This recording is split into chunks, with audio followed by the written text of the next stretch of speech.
saying that I think Elon Musk believes he's president. You can't claim to be the good guys. You can't claim to be the honest people if you're deliberately pushing hoaxes that have been debunked thoroughly. I called him vice president. I called him president because I don't know what JD is doing.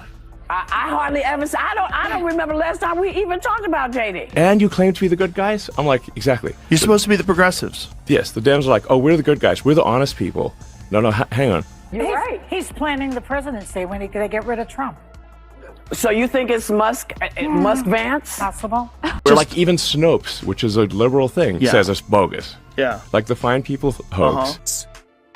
Okay, I need to clean something up because my cat lays in wait for me on my stairs all the time. That's what I was thinking of that. I wasn't trying to indicate that they were actually standing there with their legs out, hoping he would trip. No, it was lighthearted, and it's the holidays. Come on! Few names spark more intrigue and debate than Elon Musk and WHOOPi Goldberg, two cultural powerhouses who couldn't be more different.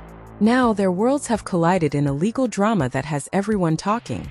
Reports claim Musk has filed an $80 million defamation lawsuit against Goldberg and her fellow co-hosts of The View, igniting a fierce conversation about media accountability, free speech, and the fine line between opinion and defamation.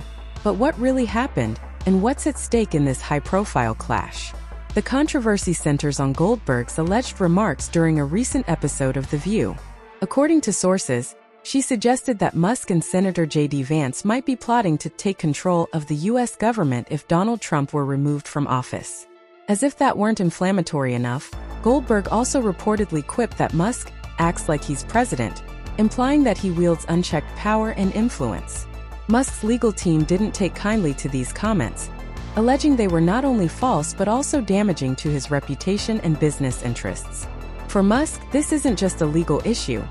It's a battle against what he views as a broader culture of media sensationalism and unverified claims. Goldberg, however, has brushed off the accusations, characterizing her remarks as harmless, light-hearted banter. She explained that the comments were made during a casual, holiday-themed discussion and were never meant to be taken seriously.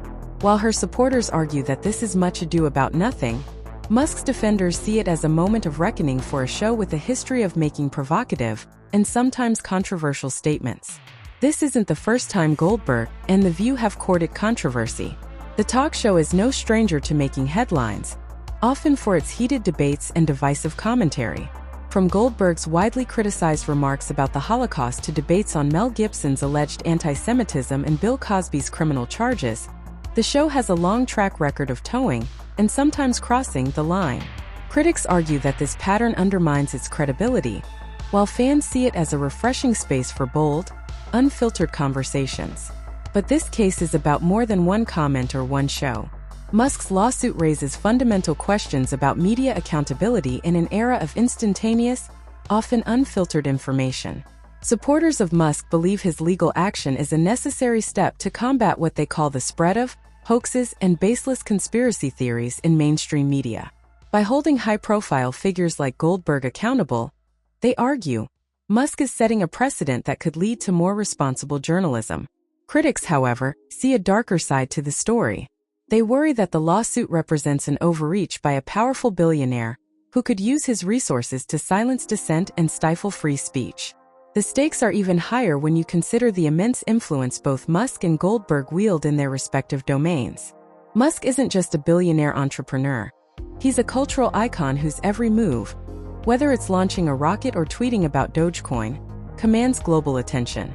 Similarly, Goldberg isn't just a talk show host.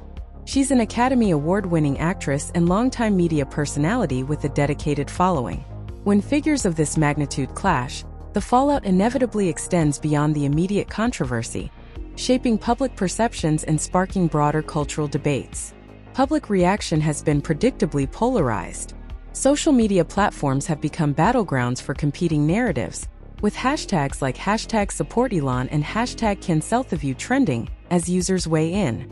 Some praise Musk for standing up to what they see as reckless commentary, urging him to make them pay. Others warn of the chilling effects such lawsuits could have on free expression, particularly when it comes to criticizing powerful figures. The debate taps into deeper cultural anxieties about the role of media in shaping public opinion and the ethical responsibilities of influential personalities like Goldberg and Musk. Goldberg's long-standing feud with Donald Trump adds another layer of complexity to the story. Over the years, she has been one of Trump's most vocal critics, frequently calling out his policies and rhetoric.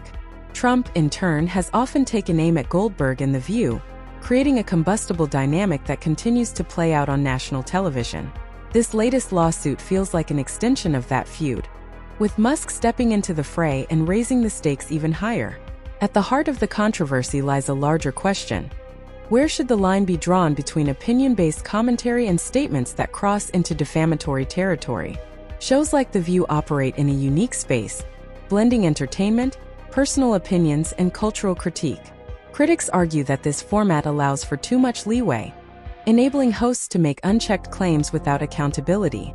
Supporters counter that the show is not a hard news program, and therefore shouldn't be held to the same standards as traditional journalism. Another layer to consider is the broader societal shift toward media skepticism.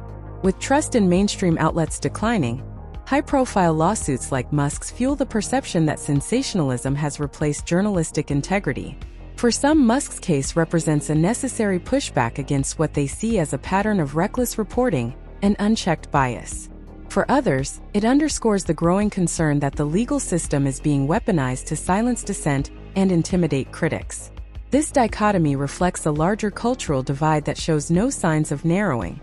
The potential implications of this lawsuit are significant.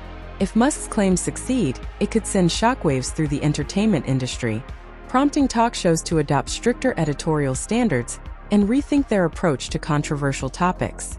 Hosts might feel compelled to fact-check their statements more rigorously or tone down their rhetoric altogether.